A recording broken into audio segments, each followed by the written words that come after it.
Hey, hey, hey, party people. It's Brandi and Cesley, and we're back with Blooming Through Faith, the podcast that helps you grow and bloom in your mindset, lifestyle, health, and wealth. We want you to know that you are capable, beautiful, and worthy. Today, we are talking about how to step into your greatness. So, we're going to be talking about how you can become a stronger leader, a stronger woman, and just overall a stronger person. There are things that are holding you back from being stronger and being able to overcome any adversity that comes your way. So, we're going to jump right into it because this is a topic that we are super passionate about. So, the first thing that you can do in order to kind of grow and develop in your strength is to be vulnerable. I know that sounds like a weird one to start with, but in order to be strong, you have to be vulnerable. As a woman, being soft is being strong. And I know that that can sound like a contradiction because a lot of times lately, I feel like as women, we are shown all these advertisements as how to be as a woman, and our emotions are not really presented as a strength. But a lot of times we think that being strong means having to have a wall up and not sharing our emotions with others around us, especially if you've been through trauma or abuse. Y'all, this is a big one for those of us who have experienced trauma. You can see emotions as almost like a target for attack from other people. We can learn so much about ourselves once we allow others into who we are. It can definitely be scary, but being open with others about our emotions and what we're going through is very rare. And so many people are hiding it that once you start to share a vulnerable side of yourself, it allows other people to be vulnerable with you. So sometimes it's not even about sharing what's on your heart. It's about the fact that when you're vulnerable with others, you're really allowing them to be vulnerable with you. And it really can lift a weight off your shoulders about not having to walk through it alone. Because nothing you go through, you're walking through alone. But so often we think, well, if we're going to be a strong woman, if we're going to be strong, if I'm going to be tough, I don't need to kind of unload on other people. And we have to stop thinking of it that way. You are not unloading on others by being vulnerable and sharing with other women. And sharing with other women in a safe and kind of healthy way allows us to have a sort of camaraderie and deeper friendships with women. I promise you that other women are going through the same thing you're going through. I know a lot of times it feels like you're going through things alone, but I promise you, you are not. They are going through something similar and they're probably too scared to share it. So you can learn about a lot more about your friends and the women around you if you're open to sharing. And the last thing I even want to say on this topic too is that a lot of times people are probably not connecting with you or being vulnerable with you or sharing with you because they probably think you have it all together. I've actually heard this a lot of times, and this is not me. This kind of sounds like I'm like tooting my own horn, toot toot, but like so often I hear somebody say like, "Oh, I had no idea you were struggling with that because you seemed like you really had it all together. Like, how do you do all of these XYZ things?" And I'm like, "Oh no, I just had a little mini meltdown in the car. I'm fine now, but here's what's going on. Here's what I'm going through." And they're like, "Oh, me too." And so it really can help other people break down their walls too. I love that. And I think I was in the same boat. People all the time are like, I don't know how you do it all. I'm like, I don't. You're So like, what "I don't." I'm like, I absolutely do not. So what I started trying to, and like a few years ago, I tried to start being more vulnerable on social media because that is what I do for a living, right? So instead of just posting, highlight reels, I started just going in my stories and I'm like, oh my gosh, this is what my child did. Is anybody else's 4-year-old like a Sour Patch Kid? Because right now I love him, but I'm trying to not kill him, right? And then I get so many responses from people because we're not going through this alone. Same thing with, we've talked about it before. I really feel like if you are, like Cecily said, being true and authentic and vulnerable is where you'll have those relationships when you can share with people. I know for me, I have a few teams, but every time we get together for one of my social retail retreats with my girls, we get together at dinner and I always ask questions about them because I love learning about other women. It is one of my favorite things to do. And through those questions, when you see one person open up and be vulnerable, then you see the other six. And Mhm. and it's so needed and necessary. And sometimes those women have never opened up about some of those things. It's really cool. So be your true, authentic self. If anybody is acting like they have it all together, They They do not. probably don't, but I don't want to They be are mean or lying. throw anybody in the bus. There might be a few unicorns out there that have it together and they're perfect. Cecily and I are not those unicorns. Okay. No. We are going to jump into number 2, which is kill your ego. Okay. Yes. Pride and growth don't live in the same body. Your ego is stopping you from seeing places you can grow, people you can learn from, and places where you need to improve. Be open to continuing to learn. So I'll use myself as an example. I have been a certified personal trainer for over 15 years. I probably have 40 certifications. Like, I love learning and growing. And then I will meet somebody who maybe just got certified as a personal trainer. We're having a conversation. I'm learning from that person. Just because I've been in the field longer doesn't mean I know everything. Doesn't mean I'm right and they're wrong. Like, I am so open to collaborating and learning with other health and wellness professionals. And I'm always going to want to continue to learn because the industry is changing too. So always be open to learn and always be open for feedback too. Cecily put her hand up. She would like to jump in. And then I put my hand up so I wouldn't interrupt you. I did. But on that same, because I know you have more to say on this topic, but I also want to say, like, if you are someone who's looking for a mentor or you're looking for someone who is a strong individual in your either career path or just life path, like maybe you're a stay-at-home mom and you're looking for someone who could be like a spiritual mentor or anything like that, if they seem to think that they don't have any more growth to do, or if they're not willing to learn, run the other way as fast as you can, because this is someone whose ego is big. And if someone believes that they know everything they need to know, or if they think they're the smartest person in the room, I promise you, you will not learn anything from them. The best mentors and best and strongest people I have learned from are the people who are constantly trying to feed themselves with new knowledge so that they can continue to grow. And they're also the first people to check themselves when they get something wrong or when their ego is like kind of needs to be checked a little bit. You'll notice they're the first people to go, oh, you know what? Thank you for bringing that to my attention. That was so wrong. I was so wrong. I need to work on that. Your ego is not your amigo. Is that the saying?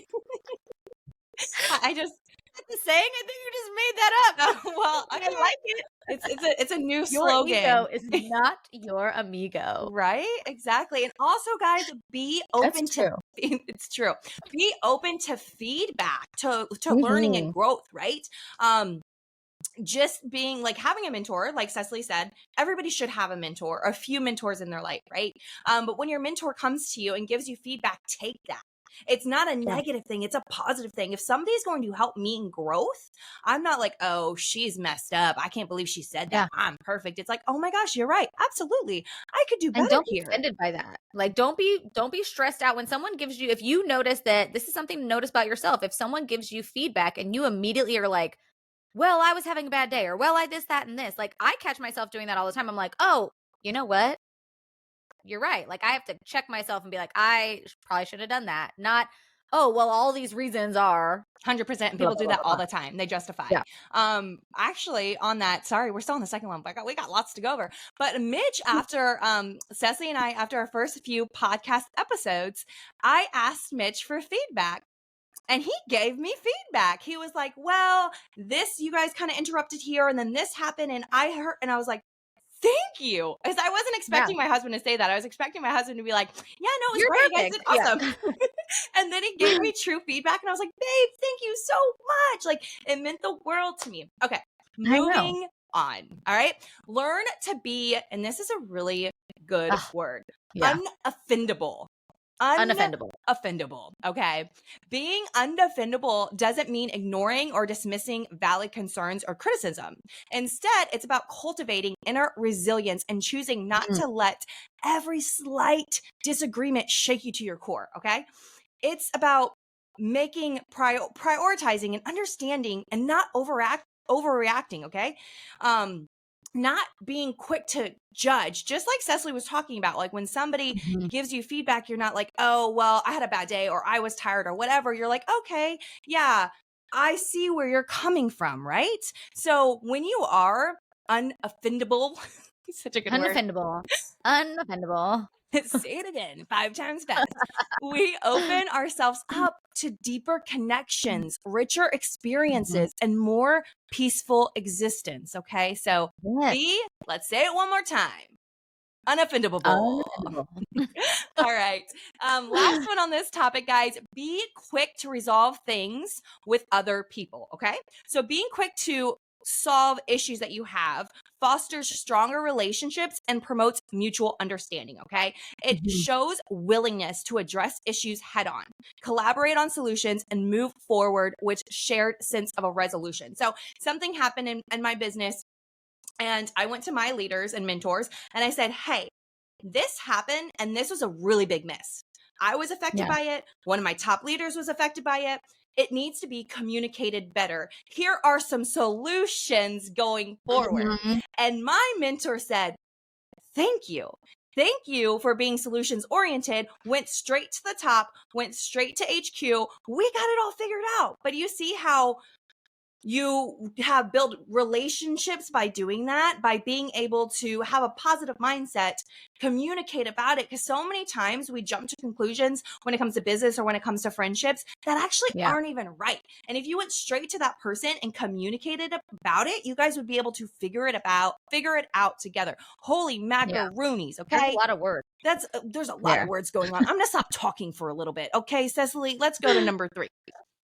But you're so right, though. And I'm going to jump into the next one, but there's something that I've always been told and taught, and that is that emotion and logic don't live in the same day. So like, if you're emotional about something, that's okay. Like, let that emotion live out, but do it quickly. Like, have your emotions and then realize that I promise you that the world is not trying to get at you. Like, that's the problem, I think, is a lot of times. Have you ever just talked to those people who are mad about everything all the time? Like, they're just like, everything offends them, everything bothers them. And you're just like, I don't know if that person meant that. Like, 100%. I don't think someone was trying to hurt your feelings. We're all like, I'm going to be totally honest with you guys. We are all selfish. That sounds rough, but like, we're all coming at things from our own perspective. So like, if I hurt your feelings in something that I said, probably have no idea. And being able to be quick to resolve something with somebody, you know, I come from a biblical place. It's biblical. Like, it is all sprinkled throughout the Bible. Be quick to resolve things with other people, because that offense just lives in your body and gets sticky. And it's like the other person has no idea that they offended you, probably. It's just their personality.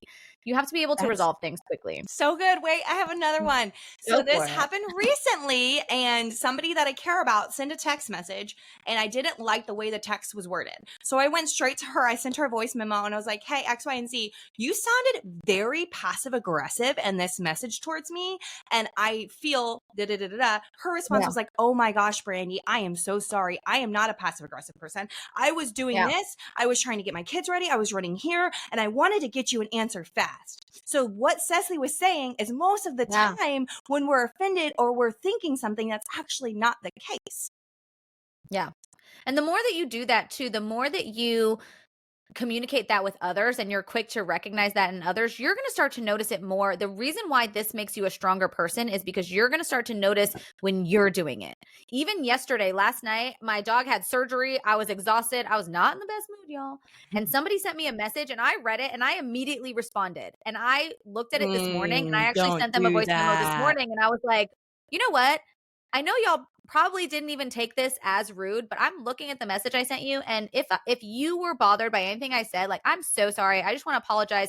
And I got in front of it before they could even get a chance to be offended, because I was like, oh, I probably sounded more rude than I meant to. So when you are quick to address it in others, you're going to notice it in yourself too. And you're just healing yourself at the same time. Okay. One more thing before you move on. So on that, this is such a big one. So on that, if you only take one nugget, just one nugget from this whole episode, when you are upset about a message that somebody sends you, don't be quick to respond. That has changed my life forever. Because I used to be a hothead and I was like, da, da, da, da. And then I regretted it. Oh, every time I did it, I regretted it. So now I take a step back. A few hours, maybe it's a day before I respond. But take that nugget, y'all. Do not be quick to respond when you're angry. I was just cranky. I was cranky. It was like 9 o'clock at night too. Like, I was like, why are you texting me about this at 9 o'clock at night? And then I read my message. I was like, that was rude. I was rude. That's mean. All right. So, kind of on that same vein, guys, you have to be careful of number 3. You will be a stronger person if you are feeding your soul and your mind. So if you are around things and listening, and we talk about this all the time, but it's really important to discuss in the scope of how to be a stronger person, because if you're somebody who's listening to this episode and you're like, I don't like the way I handle most things, or I feel like I could be stronger, or I get really bothered by a lot of things. Like, what does your day look like? What are you listening to? What are you reading? And how much time are you spending in quiet with yourself? So, like, for me, I was cranky yesterday. I mean, talking about that same thing, reacting, talking to somebody in a way that I didn't like. The reason why I was that way is because it was such a busy day for me. I didn't work out. I did not have time in quiet with myself. I was out of my normal routine. And so my head was filled up with everything, all of the influence that was around me. So in order to be strong, you have to have a strong foundation. If you don't want your house to fall apart every time something comes your way, you have got to have a foundation built on rocks.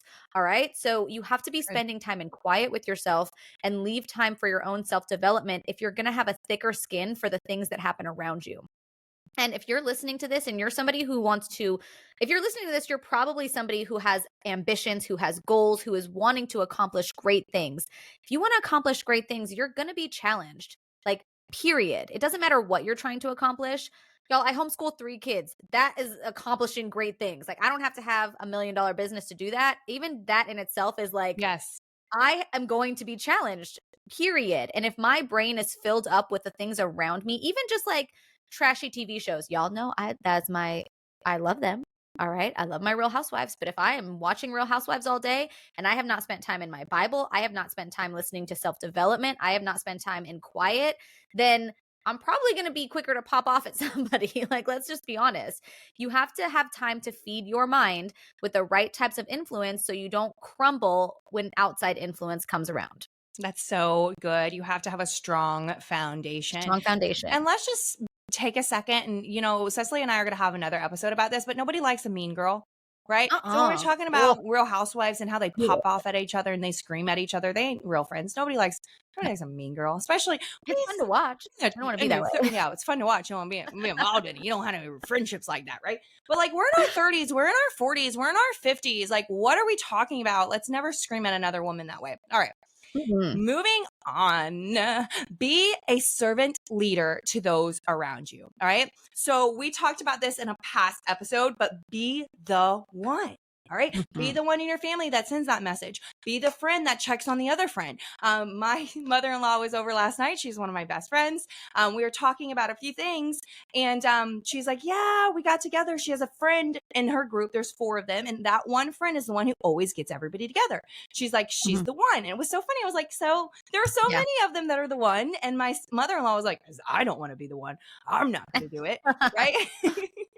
So be the one. A lot of work. As long as it doesn't cause you animosity and you want to not have any regrets on your deathbed. Go back to that episode if you guys didn't listen to it, because it is so powerful. All right. So a servant leader prioritizes the needs of others above their own, guiding with empathy and a commitment to empower those that they serve around them to help them reach their full potential. Okay. Next, always choose to serve others, right? There's a beauty in sacrifice. It allows us to see how much we have to offer to help others, and really allows us to take a step out of whatever we're going through and have a wider view of what others are going through around us, right? So like, the best way to feel better is to serve others, period. Yes. It sounds crazy, but go ahead. Well, I was going to say, I listened to a Tim Tebow interview that is an example. My man. My man Tim Tebow that I met when I was pregnant with Troy. Okay. Well, you had to mention his name. Now I'm like going to talk about him nonstop. I know. Okay. See, we're going to be talking about this for a while. So I listened to it. It was not the one that we attended in person, but I listened to a Tim Tebow interview, and he said whenever him and a buddy of his are feeling pitiful or down on themselves, the first thing they do is call each other up. They're their accountability buddies.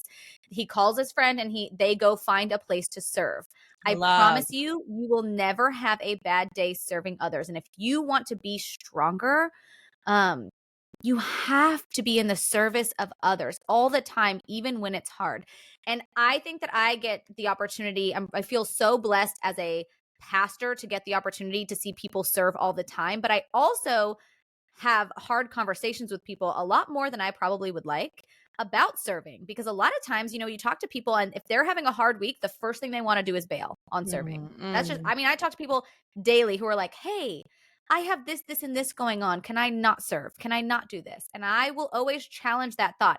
I will never force anybody into serving, but I always want to challenge the thought, because my first go-to and what I tell them is always, hey, have you thought about what God is going to show you in your sacrifice, or what will happen when you step out and serve someone else? What you're going to learn about yourself, what you're going to learn about someone else, what you're going to get the opportunity to see in you. Like, even if it's a hard day serving others, right? Like, I work around children all the time. Sometimes it's hard serving others. Sometimes kids don't feel well. Sometimes people are having a hard day. Sometimes parents are in the thick of some hard life stuff. But like, at the end of the day, when you serve others, it allows you to step out of self-pity. And that's the biggest thing. Like, it's really hard to feel bad for yourself when you're serving someone else. And that's the beautiful thing. Oh, hey, that goes right into our next topic. I didn't even do that on purpose. Number 5, listen to this. Number 5, practice self-compassion, but not self-pity. Y'all, nobody likes a pity party. Okay. And as much as it pains me to say this, like, a lot of times we get a little bit pitiful about our situations. We like to complain. We like to talk about all the things that are going wrong. And at the end of the day, like, it is very important to practice self-compassion. Don't get me wrong. I am not saying don't think about yourself. You must practice self-compassion, but don't you ever play the blame game. So kind of like we were talking about earlier, when we say, hey, if there's something you need to work on and grow on, you can't have an ego about it. You have to allow others to give you feedback. This is kind of in that same vein. So when we're practicing self-compassion versus self-pity, self-compassion means we realize when we've had a hard day. Self-pity means we blame everybody else for our hard day, right? So self-compassion means we're quick to take accountability and we see opportunities for growth. We give ourselves grace, right? Grace upon grace upon grace. Self-pity means we just feel bad for ourselves. Oh, my husband doesn't do this. Oh, my kids are so this. Oh, my boss is so this. Self-compassion means like, oh man, I don't love my boss, but you know what? Like, I had a rough day at work. Where can I be fixing that relationship? Or, hey, my husband's not doing this. Is he having a hard day? Am I having a hard day? Where can I practice some self-compassion? God will show you the places you need to work on if you ask for it and be open to it. You have to be willing to see it as a place for growth and not just pick apart and think there's things wrong with you. I love that. I wanted to put one thing in there about the take accountability, because we are talking about growth and we are talking about leadership here. If you are a leader, you absolutely should take accountability when things don't go the right way, right? Take ownership. I've had a lot of leaders in my life. I had one that never took ownership, and I had zero respect for that man. Zero respect. Because it's the worst. It's the worst, because you 100, all you have to do as a leader is, yes, I messed up. Here's how we're going to go moving forward. And then people who are on your team are going to respect you. But if you can't take ownership, if you can't admit to if you've messed up or dropped the ball somewhere, then people aren't going to have respect for you. Yeah. I think a lot of times too, we're scared to take accountability because we're afraid that, like, if we admit that we messed up, it's saying that we failed. And like, let's just be clear. Nothing is a failure. Nothing. If you're trying, you're not failing. 100%. Like, at the end of the day, if you're trying, you're not failing. If you messed up, okay, you messed up. Grace upon grace. I just want to keep saying it. Grace upon grace upon grace. You need to write it down. Give yourself grace, but own when you mess up so that you can not make that same mistake again. 100%, because nobody's perfect. We've talked about that before. Yeah. Nobody is perfect. Yeah. 100%. Are you done with this one? Are we going on the next one? Yeah, it's your turn. Oh. All right. Next bullet point. Let it go. Let it go. Let it go. Let it go. I think we're way off key. It's okay. Love others without boundaries and without expectations, guys. Like, this is huge. The ultimate sign of a strong person is someone who doesn't hold on to grudges, okay? Imagine all of the space in your mind and body that you're holding on to. Like, you're mad at this person, you're mad at this person, you're thinking about it, you're losing sleep at night, because that used to be me. I used to lose sleep at night and think about all of those things and hold all of those grudges and why, right? And this is where I'm admitting I'm not perfect. I have developed and I am a better human than I used to be, a better woman than I used to be, because I don't hold on to grudges anymore.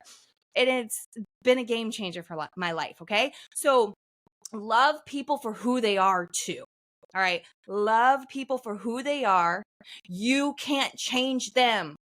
Stop trying to change people, family members, friends, coworkers. It's impossible. But we all try to do it, right? We all try to change people or expect them to do something that we already know that they're not going to do.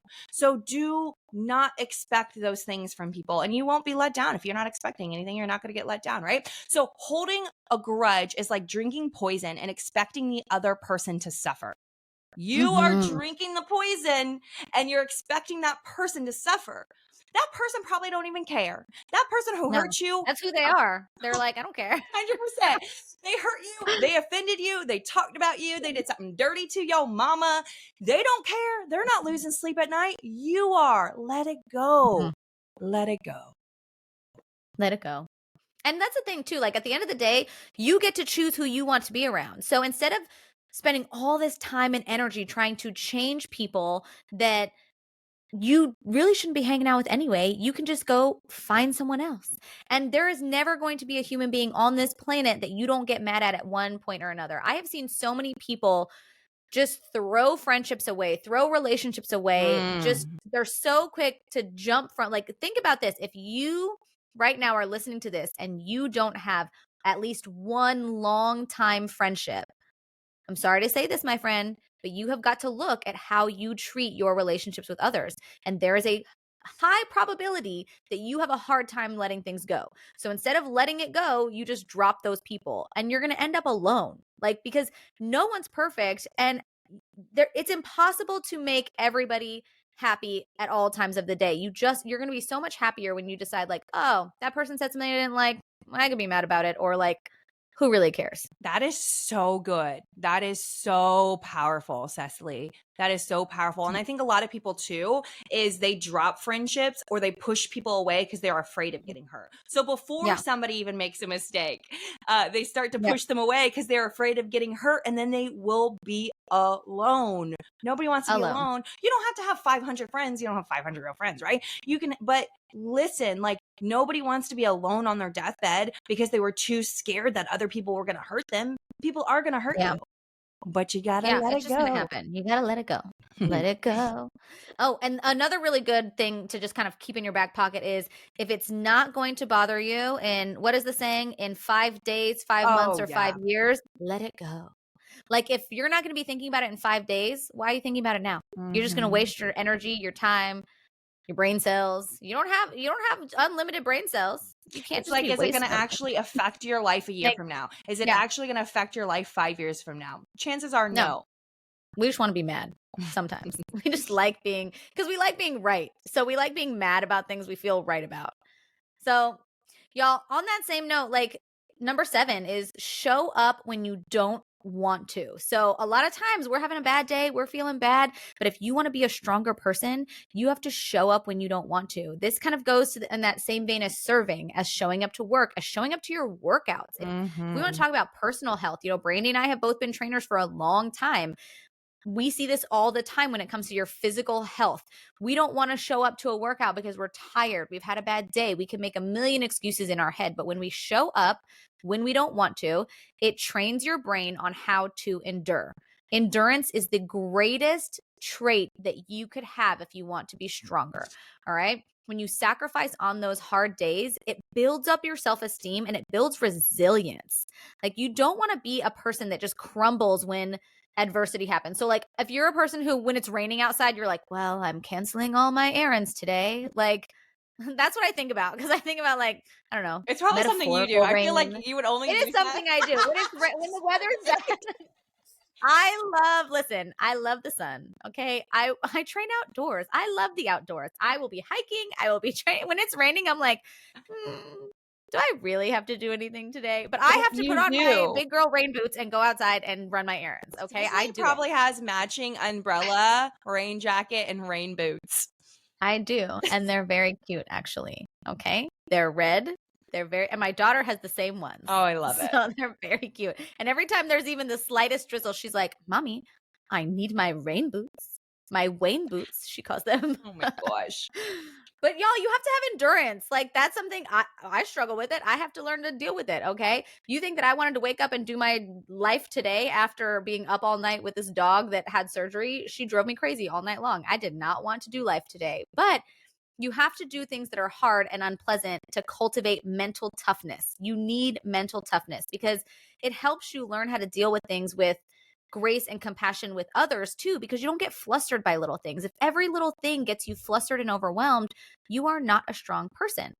I was reading this book one time and it used the example of bowling balls and balloons. So it says in life, you have two different types of balls. You have bowling balls and you have balloons. And the bowling balls are the really heavy things in your life that you have to deal with. And the balloons are the light, fun, happy things. And if we never do the bowling ball things, right? We don't always get to the balloons. You just have both of those types of things, and you have to do the hard things. You can't just have life full of balloons, as much as we all wish we could. And I look at that as like the bowling balls they're heavier. You're Right. figuring it out. They're gonna make you stronger. The balloons aren't making you stronger, Yes. right? So that's No, so they're good. fun, but they're not making you stronger. And on that same subject is like show up in spite of, right? Show up in spite of. So Cecily and I are coaches and we're realistic. We're not like, you have to show up every single day, 100%, blah. No, we're all about giving grace. However, if you There's so many coaches that are like that too. which is there why I'm are. laughing, because I'm thinking about all the people I know that train that are like, you can't eat that. You have to. I'm like, well, I just ate ice cream. So I know. I'm a coach where I'm like 70-30, baby. I'm going to have my Your life freaking sounds hard. Prosecco and then my salad. Like I'm going to balance it out. But showing up in spite of, because if you literally make an excuse every single morning for not doing X, Y, and Z, well, you're never going to get there, right? You're not going to wake up every single day. And I say this to my clients all the time because they're like, I'm just not motivated. Nobody's motivated. Nobody gets up every single day and they're like, I'm ready to go to the workout and take my kids here and get the groceries and have a nobody wants to do hard things. What is that? Nobody's like, I love the hard things in my life. They're super fun. 100% up. So you got to show up in spite of. Show up in spite of. Stay consistent. And consistent isn't always 100%. Consistent is 80, 60, 70, 50, right? But you're still showing up. Okay. You're still taking the steps. 100. And last thing, and then I'll let you, and then keep going. But like at the end of the day, it builds your self-confidence too. Like think about how bad you feel when you let your negative self-talk talk you out of doing the hard things. You feel bad. Like when you don't work out or you don't do the thing, you go home and you're like, oh, like I wish I did. Yeah. But think about how good you feel after a week of consistency of showing up for yourself every day. Like it builds self-confidence. 100%. Okay, guys. Last one. Believe in yourself.